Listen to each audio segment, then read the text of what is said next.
What is up, weather enthusiasts? I'm your host, Pat's Path Predictor. Let's get right into the weather. Alright, so here's the situation we have for you, ladies and gentlemen. We have some more new stuff that we want to go ahead and talk to you about. We have that tropical wave that has now just crossed into the Atlantic Ocean to discuss with you. We have some more models that we want to go ahead and show you with this potential tropical wave. And we want to go ahead and also show you the environmental conditions that this thing will be moving through to kind of give you a determination of how much this could develop and how strong this could potentially get if it develops. So let's go ahead and dive right into it right now. We're going to go ahead and start with the observations. We're going to start with the satellite imagery just to kind of just jump right into it. Let's go ahead and take a look at this. We're actually going to go ahead and show you the last 24 hours of satellite imagery just to kind of show you what we were looking at previously. If this thing will end up working properly, we'll go ahead and save that. I guess this thing does not want to do that. Unfortunately, the things that I'm doing, it's not quite working, but what we can base this off right now is we can continue to pay attention to it. We can take a quick look at it as we continue to look at it. Okay, we got 60 frames. That's close enough. But ultimately, kind of did what I suggested it would. Okay, yeah, that's a little better of an angle right here. What it ultimately ended up doing was it crossed into the Atlantic Ocean, and I was kind of telling you yesterday that a lot of the convection kind of died off, at least in the northern half of the tropical cyclone, right? Not the cyclone, tropical wave over here. That's pretty typical for that to happen. There's not going to be a situation where, all the convection just died, the waves just died off, ladies and gentlemen. No, that doesn't typically happen. That's not happening right now.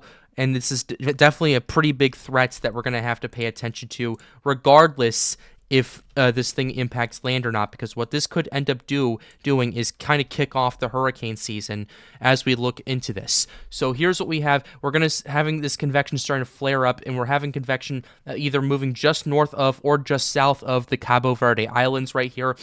The southern half of the tropical wave is now really starting to ramp up in convection. It's interacting with the intertropical convergence zone, and it's actually interacting with it a lot faster than I thought it would, to be honest, right here. And what that's doing is it's giving it a base, it's giving it some convection to work with, and it's going to kind of give it a better fighting chance down the road. Let's also go ahead and show you the true color imagery of the entire Atlantic Ocean, just to kind of look at a more synoptic scale version of it right here, because I want to pay attention to two things that we need to keep an eye on. We need to keep an eye on the wind shear, and we need to keep an eye on the Sahara dust. The Sahara dust across the Atlantic Ocean is the main reason why the convection died off as soon as it crossed the Atlantic Ocean. The reason it does that is because, well, Sahara dust, if there's too much Sahara dust, it doesn't particularly like that, and that's why you see all that convection just completely collapse and do all the stuff it typically does. But what we're seeing now is that now it's hooking up with the intertropical convergence zone, so at least the southern half of the tropical wave is still producing convection, which is decent enough if this thing wants to survive. We're also noticing a little bit of rotation with this as well, right off the bat, coming off the tropical Atlantic. There's always going to be a little bit of mesoscale rotation in association with these tropical waves, but that's something I want to pay attention to, because another thing we're keeping an eye on as well is the wind shear, and the wind shear where this thing is at right now, overall, it's kind of a mixed bag. Right off the coast, the wind shear is a bit stronger, but as you move out of the African continent, move away from the Cabo Verde Islands, the wind shear does weaken quite considerably, at least according to current observations. So we're going to have to pay attention to that. Also paying attention to any potential outflow this may start to generate, because that could be a sign of things to come. So that's just overall things that we need to pay attention to with this tropical wave. Let's go ahead and dive into a few other aspects of this very quickly. We're going to go ahead and kind of talk a little bit about the conditions that this thing will be moving through, and then we'll kind of give you the forecasts based off of that right there. So let's go ahead and start with the global sea surface temperatures. First of all, this thing just coming off the coast of Africa is in about 26 to 27 degrees Celsius waters, which is about 79 to 81 degrees Fahrenheit for those of you tuning into the United States and doesn't use the metric system. Sorry, but you're one of 3 countries that doesn't do it. Burma and Liberia also don't use it, so hey, you're not alone in that regard. But anyway, that's kind of besides the point. Where it's exiting Africa off the coast of Senegal right now, it's in that area, 26 to 27 degree waters, and that's part of the reason why at least the southern half of the convection is sustaining itself, because this is allowing for a very active intertropical convergence zone flare to kind of ramp up and allow for this thing to really kind of hold on and allow for it to have a fighting chance. Because with this much Sahara dust, typically, you would probably write this off as your typical tropical wave that will die off down the road. However, one thing I have been noticing, at least in regards to this, we can go ahead and show you this too, is there is a lot less dry air and a lot less Sahara dust than there was like 2 years ago and there was last year. And that's the reason that this tropical system has a fighting chance, because where it's at right now is actually in a pocket of moist air. There's just some Sahara dust kind of mixed into that, and that's why the convection's firing off, and at least dying down over here, but firing off in the intertropical convergence zone. But overall, a lot less dry air than what we were working with even 24 hours ago, and you're starting to see that Sahara dust start to push further and further up into Europe right there. About half of this total Sahara dust right now is pushing up towards Europe, and that's going to allow for more moist air to form thanks to convection, and it's going to allow for a greater probability of tropical development in the next couple of weeks or so. So that's what we're paying attention to, and also coupled with the global sea surface temperatures. And this isn't just where it's at right now that I'm paying attention to. I'm also paying attention to the Lesser Antilles. I'm also paying attention to the Atlantic Basin. And I'm also paying attention to potentially the Gulf of Mexico if this thing ends up moving in that region over there. Because what we're ultimately seeing is the western half of the MDR, the Atlantic Basin, the Caribbean Sea are insanely warm. We saw this last year with a similar setup. This is going to be pretty crazy if this thing moves through and starts to organize at a pretty robust pace right here. And ultimately what we're seeing, at least in the western half, personally, I'm going to be honest with you, I don't see this developing east of 60 degrees west, which is this area right here. That is just east of the Lesser Antilles. The reason for that is because there's too much Sahara dust, there's too much dry air. Wind shear's not much of a factor, it's really the dry air that's the problem in that region over there. However, the dry air does start to subside as it moves west of the Lesser Antilles and moves more into the Atlantic Basin. There's, remember, the Atlantic Ocean is set up and divided in a few other areas. You have the main development region over here, west of Africa, east of the Antilles over here. You have the Atlantic Basin that is north of the Greater Antilles, Cuba, the Dominican Republic, Haiti, and Puerto Rico. That's what's considered the Atlantic Basin. Also the Bahamas, east coast of Florida. And you have the Gulf of Mexico over here and the Caribbean Sea over there. Nice little geography lesson for you, but that's kind of what I wanted to go ahead and talk to you about, because like I said before, this thing's probably not going to develop until it gets into the Atlantic Basin over here. The reason for that, once again, is the dry air, and we can go ahead and show you that once again. Yeah, there's a lot of dry air, pretty much from where this thing's coming off all the way to the Lesser Antilles over there. So let's also show you the wind shear. Actually, let's not show you the wind shear yet. We also need to show you the climate reanalyzer, because I want to show you kind of how hot the waters are right now, at least Atlantic-wide. We're at 24.6 degrees Celsius. This is the second warmest season on record right here, only below 2023's number by about 0.3 degrees Celsius. And this is also the warmest. This is also the warmer waters that we're dealing with now than we were at the peak in 2017, which is the last time we saw a similar setup to this happen across, at least synoptically, where you have strengthening steering currents. You're in a relatively neutral phase in the ENSO region, and you have kind of an anomaly situation with the sea surface temperatures at least at 30 degrees north in the Atlantic Ocean. So that's what we're kind of looking at. OHC is continuing to be off the charts. I'm mainly focusing on the Caribbean, at least with the OHC, but at least for this exercise, I'm also going to be talking about the main development region and the Atlantic Basin. In the main development region, where it's at right now, it's at about, I'd say, 25, 50 OHC max, and it's not going to be really moving through that much ocean heat content, because the water over there, though, yes, it is relatively warm, but it's not really that deep down because of upwelling, and because you have a ton of tropical waves kind of cooling down the waters to at least some moderate extent. But as you get into the western MDR, you start to see a massive upswing in terms of OHC. First, just go from about, I'd say, 25 to 30, maybe 40 max, then up to about 60, 70, 80, all the way up to 100. That's about, what is that, 55 degrees west?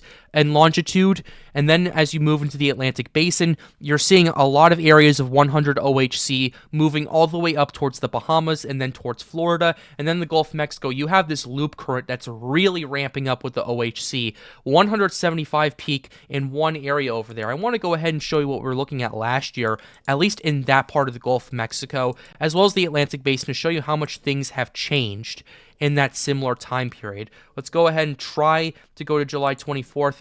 Perfect. This is wonderful at this current point. Yeah, there was more widespread OHC values of 75. You weren't seeing that many 100 plus OHC outside of the Bahamas. Gulf of Mexico, you were seeing 2 isolated areas of pretty large OHC at this current point in time. That's pretty typical from what we're seeing at this point. But the fact that we're seeing this much, not just in the Gulf of Mexico, but in the Atlantic Basin, is pretty concerning to say the very least. And this is definitely something we need to pay attention to as the system starts to potentially organize and develop in the western half of the main development region.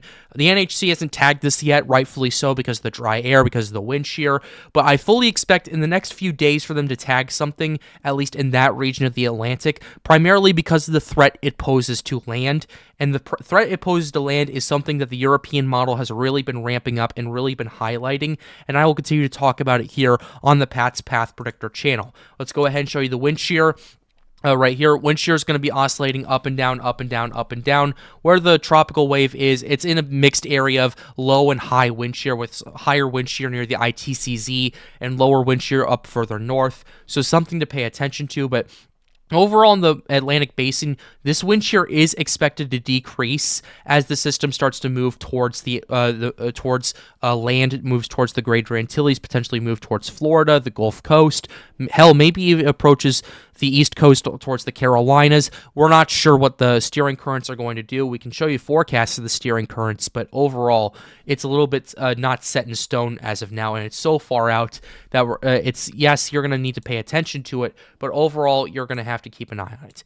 But here's what we have with the wind shear forecast. Let's go ahead and show you that right here, because I told you earlier that the wind shear is expected to decrease as the system starts to get the ball rolling. And then you see this wind shear right here. In the main development region, the wind shear collapses.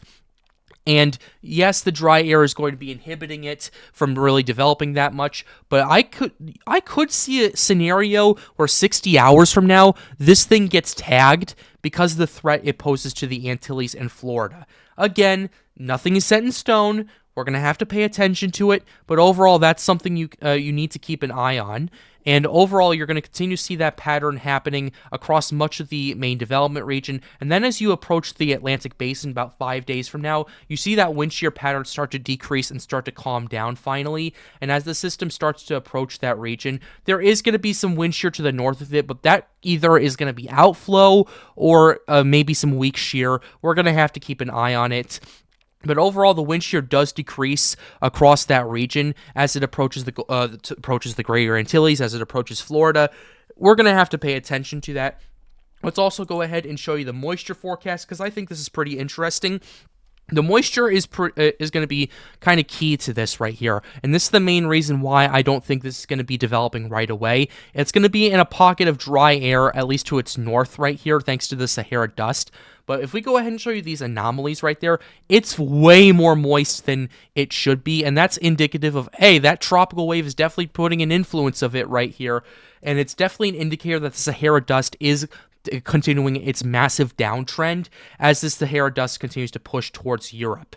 But overall, let's go ahead and continue the moisture forecast. Let's go ahead and pull up to about what we are about 5 days out. Yeah, you see that moisture pocket kind of starting to mix out that dry air as we get to about 45 degrees west longitudinally. And then as it starts to approach the Greater Antilles, you start to see some signs of potential development, at least in terms of moisture. It mixes out more of that dry air. And then you potentially see that area of interest get tagged over there as more data and more information comes in. And it's going to be more robust of a moisture pocket the further west it goes. The further away it goes from the Sahara dust and the dry air, the better off it will be at developing.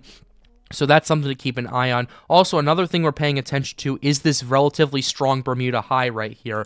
Let's go ahead and show you the main sea level pressure anomalies right here. Yeah, you're seeing a kind of a pattern, at least a more westward dominant pattern, where you have more high pressure and stronger high pressure than the average at this current point in time as the system approaches the Antilles and Florida.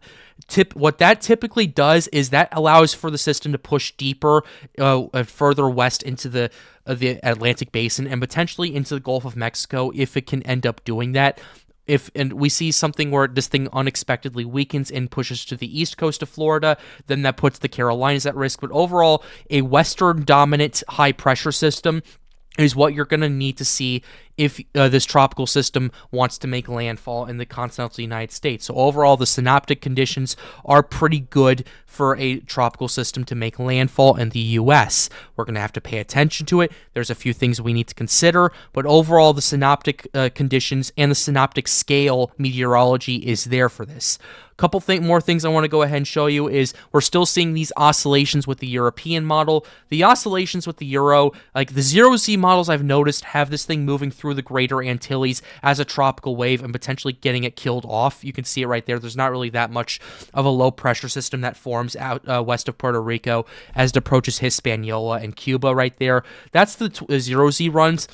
And we also noticed this yesterday with the 0Z run, so we're kind of seeing a pattern of the 0Z runs having this further to the south, and the 12Z runs having this further up to the north. And we can actually go ahead and show you that 12Z run right now. We can go ahead and pull that up for you right over here. This is going to take a second to cycle through. Shout out to my guys at Storms United, especially Alex Baller, who's come through with this graphic right here, so that way we can kind of loop it, and we can kind of give you an idea of what this thing will end up doing. Here's what we have going on with the loop. You have the tropical wave starting to kind of move through the not the Lesser Antilles, the main development region, moves towards the Atlantic basin right there, finally starts to get its act together, starts to potentially organize and develop 6 days from now, and then it moves just north of the greater Antilles, which will give it a better shot at developing, and you start to see that low pressure system really start to tighten up as it approaches Florida. It gets down to 1,001 millibars as it approaches the east coast of Florida. Now, this is indicating a weaker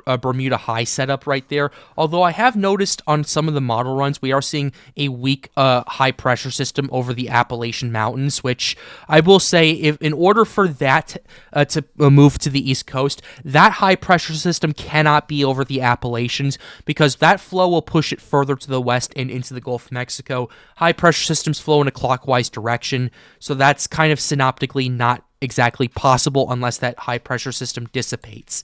Another thing we're taking a look at too is the satellite imagery. This is I want to briefly show you this just to kind of show you the evolution of when this thing will end up starting to ramp up.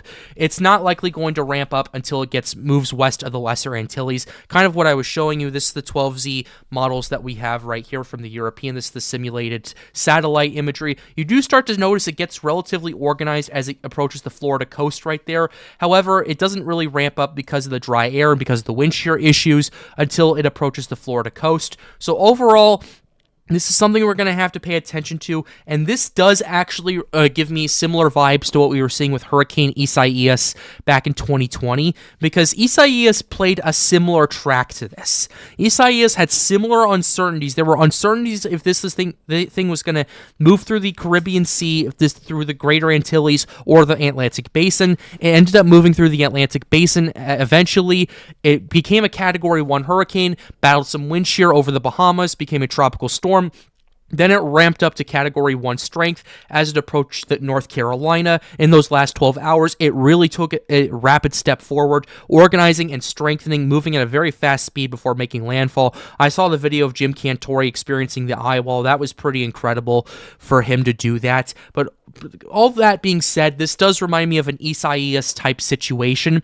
So if you're tuning in from the Carolinas, you're going to want to pay attention to this. Same people, if you want to tune this, if you're tuning into this in the Gulf Coast, you're going to also want to pay attention to this. But if you're in Florida, you're absolutely going to have to watch this, because this has a greater probability of impacting your state right there. And I will keep you updated here on the Pat's Path Predictor channel. We're going to go ahead and close the video out right here. I really hope you enjoyed it. Be sure to leave a like and subscribe to the channel if you are new. It helps us out, helps us make more videos like these. The goal of this channel, as always, is to get more people engaged with weather. And if you want to come hang out with us at Storms United and you want to add some insight to all this tropical talk we're having right here, and you want to kind of give us some new information that we haven't covered yet, be sure to join the Storms United Discord server. Link to that, ladies and gentlemen, is right over there. And with that being said, have a wonderful day, guys. Stay safe.